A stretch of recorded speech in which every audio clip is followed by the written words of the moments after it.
Hello students, स्वागत है आप सभी का हमारे यूट्यूब चैनल पर जिसका नाम है सौरभ क्लासेस। आज मैं इतिहास के मध्यकालीन भाग से काफी रोचक व महत्वपूर्ण विषय भक्ति आंदोलन लेकर उपस्थित हुआ हूं।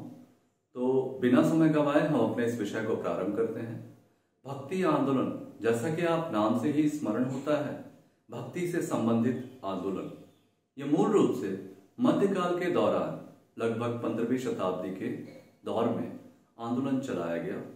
इसकी विशेषता, इसके प्रभाव एवं इसके महत्वपूर्ण गुण व अवगुण जो भी हैं, उनका अध्ययन हम सिलसिलेवार ढंग से करेंगे। तो चलिए बिना समय गंवाए हम अपने इस विषय को प्रारंभ करते हैं।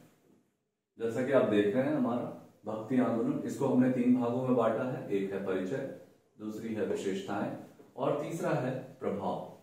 ठीक है, इन तीनों को एक एक करके हम बारी बारी से देखेंगे। सबसे पहले इसके परिचय पे आते हैं। तो इसका परिचय में देखिए, मध्यकाल में भक्ति संतों द्वारा एक आंदोलन चलाया गया और यही जो आंदोलन था भक्ति आंदोलन के नाम से जाना गया। इसका नेतृत्व उत्तर भारत में रामानंद और दक्षिण भारत में रामानुज ने किया। ठीक है, आगे हिंदू धर्म में मोक्ष का बड़ा महत्व होता है। इसके लिए 3 मार्ग बताए गए हैं: कर्म मार्ग, ज्ञान मार्ग और भक्ति मार्ग। ठीक है, वैदिक काल में कर्म मार्ग पर बल दिया गया, लेकिन कर्म मार्ग के विकृत हो जाने पर यह कर्मकांडी बन गई। जब कर्म मार्ग कर्मकांडी बन गया, उसमें कर्मकांडों का समावेश हो गया, उसके बाद इसके पश्चात भक्ति संतों ने शेष 2 मार्गों अर्थात ज्ञान और भक्ति में से भक्ति मार्ग को चुना, क्योंकि ज्ञान मार्ग का अनुसरण करना सरल कार्य नहीं था, परंतु भक्ति मार्ग सर्वसाधारण हेतु सरल थी। तो इस प्रकार से हमने परिचय देखा। परिचय से यह स्पष्ट होता है कि मध्यकाल में भक्ति संतों द्वारा आंदोलन चलाया गया आंदोलन ही भक्ति आंदोलन कहलाया। इसका नेतृत्व उत्तर भारत में रामानंद और दक्षिण भारत में रामानुज ने किया। हिंदू धर्म में मोक्ष बहुत बड़ा महत्व है और इसके लिए 3 मार्ग हैं: कर्म मार्ग, ज्ञान मार्ग और भक्ति मार्ग। वैदिक काल में कर्म मार्ग पर चला गया, लेकिन कर्म मार्ग जो था आगे चल करके विकृत हो गया और वो कर्मकांडी बन गया। इस वजह से कर्म मार्ग के पश्चात अब भक्ति संतों के पास शेष 2 जो मार्ग बचे थे, ज्ञान मार्ग और भक्ति मार्ग, इन दोनों में से इन्होंने ज्ञान मार्ग का अनुसरण करना उचित नहीं था, क्योंकि ज्ञान सभी लोगों को ज्ञानी बनाना संभव नहीं था, इसलिए भक्ति मार्ग पर बल दिया गया। अब हम इसकी विशेषताओं पर देखेंगे। तो इसकी विशेषता, पहली विशेषता है सरल और आडंबरहीन। जैसा कि हमने बताया कि कर्मकांडी बन जाने के बाद वो काफी क्लिष्ट हो गया, उस पर चलना काफी मुश्किल हो गया, लेकिन जब भक्ति आंदोलन चला तो वो सरल था और आडंबरहीन, आडंबरों से मुक्त भी था। इसमें ईश्वर के प्रति सच्ची भक्ति एवं प्रेम पर बल दिया गया तथा अंधविश्वास और कर्मकांड का कोई स्थान नहीं था। अर्थात भक्ति आंदोलन जो चला, भक्ति आंदोलन एकदम सरल था और विभिन्न प्रकार के आडंबरों से मुक्त था, अर्थात कर्मकांड विहीन था। इस वजह से इसमें सच्ची भक्ति और ईश्वर के प्रति प्रेम पर बल दिया गया और अंधविश्वास और कर्मकांड को कोई स्थान नहीं दिया गया। दूसरा जो इसकी महत्वपूर्ण विशेषता है, मूर्ति पूजा का विरोध। मूर्ति पूजा अर्थात विभिन्न देवी देवताओं के नाम पर पूजा की जाती थी, जिसका विशेष रूप से कबीर ने और विशोभा ने मूर्ति पूजा का विरोध किया। ठीक है, अगली इसकी महत्वपूर्ण विशेषता है एक ईश्वर की भक्ति पर बल। हमारे हिंदू धर्म में विभिन्न प्रकार के देवी देवताओं की पूजा की जाती है, लेकिन भक्ति संतों ने विभिन्न देवी देवताओं के स्थान पर सिर्फ एक देवता की पूजा करने पर विशेष रूप से बल दिया। यह है इसकी तीसरी महत्वपूर्ण विशेषता। चौथा है, इसमें जाति पाति का खुलकर विरोध किया गया, अर्थात जाति बंधन। समाज जो था वो विभिन्न वर्गों में बटा, फिर विभिन्न वर्गों में बटने के पश्चात वो विभिन्न जातियों में बट गया, जिसकी वजह से समाज में सामाजिक जीवन जो है काफी रूढ़ हो गया। इस जाति प्रथा के बंधन को समाप्त करने पर विभिन्न विद्वानों ने विचार दिए। जैसे रामानंद का विचार है, जाति पाति पूछे नहीं कोई, हरि का भजे सो हरि का होई। इसका अर्थ यह है कि उन्होंने एकदम स्पष्ट रूप से जाति पाति का खंडन किया। इसी प्रकार विभिन्न संतों ने भी, भक्ति संतों ने भी इस प्रकार का विरोध दर्ज किया। अगली जो महत्वपूर्ण विशेषता है, 5वीं, हिंदू मुस्लिम एकता पर बल दिया गया।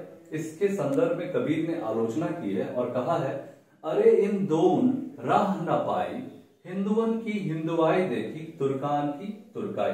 अर्थात हिंदू मुस्लिम एकता पर बल इस भक्ति आंदोलन के दौरान देखने को मिलते हैं। इसके अलावा जन एवं क्षेत्रीय भाषाओं के प्रसार पर जोर दिया गया, जैसे नामदेव ने मराठी का प्रचार प्रसार किया, कबीर ने हिंदी, मीरा ने राजस्थानी, नरसिंह मेहता ने गुजराती और नानक ने पंजाबी भाषाओं का प्रयोग करके उस भाषाओं में आपका भक्ति आंदोलन का प्रचार प्रसार किया। इस प्रकार जन और क्षेत्रीय भाषाओं का प्रसार बढ़ा। अब हम इसके प्रभावों की चर्चा करेंगे। तो प्रभाव में देखते हैं, सरल होने के कारण इसे व्यापक जन समर्थन प्राप्त हुआ। तो हमने जैसा बताया कि भक्ति आंदोलन काफी सरल था, विभिन्न प्रकार के आडंबरों से मुक्त था और इसकी इसी विशेषता के कारण इसे अपार जन समर्थन देखने को मिलता है, यानी काफी संख्या में लोग इसकी ओर आकृष्ट हुए। अगला जो पॉइंट है, नवीन विचारधारा का सूत्रपात हुआ, जिससे लोगों का कर्मकांडों से विश्वास समाप्त हो गया। दरअसल वैदिक काल से ही लोग विभिन्न प्रकार के कर्मकांडों से ग्रसित थे और वे मुक्ति चाहते थे। आगे चल करके जब भक्ति संतों के द्वारा भक्ति विचारधारा का प्रचार प्रसार हुआ और वो काफी सरल और आडंबरहीन था, तो इस नवीन विचारधारा से संपर्क में आने के बाद लोगों का कर्मकांडों से विश्वास ही समाप्त हो गया। तीसरा जो महत्वपूर्ण प्रभाव देखते हैं, मूर्ति पूजा से विश्वास कम। अब लोग विभिन्न मूर्ति पूजा के स्थान पर, मंदिरों और तीर्थ स्थलों के स्थान पर भक्ति संतों के द्वारा बताए गए उपदेशों के अनुसार ईश्वर को अपने हृदय में ही खोजने लगे। अर्थात उन्होंने भक्ति संतों के इस विश्वास पर कि ईश्वर का वास मंदिर या मंदिरों में नहीं या तीर्थ स्थलों में नहीं, बल्कि उसके हृदय में ही है। ठीक है, तो इस प्रकार से मूर्ति पूजा में लोगों का विश्वास कम हुआ। उसके बाद विभिन्न देवी देवताओं के स्थान पर एक देवता की पूजा पर बल दिया गया, ये भी इसकी एक महत्वपूर्ण विशेषता है। इसके अलावा जाति पाति के बंधन को समाप्त कर दिया गया। अब जो समाज जाति पाति के बंधनों से ग्रसित हो चुका था, उन बंधनों को समाप्त करने की चेष्टा की गई। नेक्स्ट पॉइंट है इसका, क्षेत्रीय भाषाओं का विकास। जैसा कि हमने बताया कि इतने सारे लोगों ने अलग अलग भाषाओं का इस्तेमाल कर अपने धर्म प्रचार में या अपने भक्ति आंदोलन को मजबूत करने के लिए कार्य किया, तो इससे क्षेत्रीय भाषाओं का भी व्यापक विकास हुआ। इसके अलावा इसका एक महत्वपूर्ण प्रभाव हिंदू मुस्लिम एकता का सूत्रपात भी हम देखने को मिलता है। इसी दौर में सूफी आंदोलन भी चले और सूफी आंदोलन के साथ इन्होंने समन्वय स्थापित करके हिंदू मुस्लिम एकता पर विशेष बल दिया।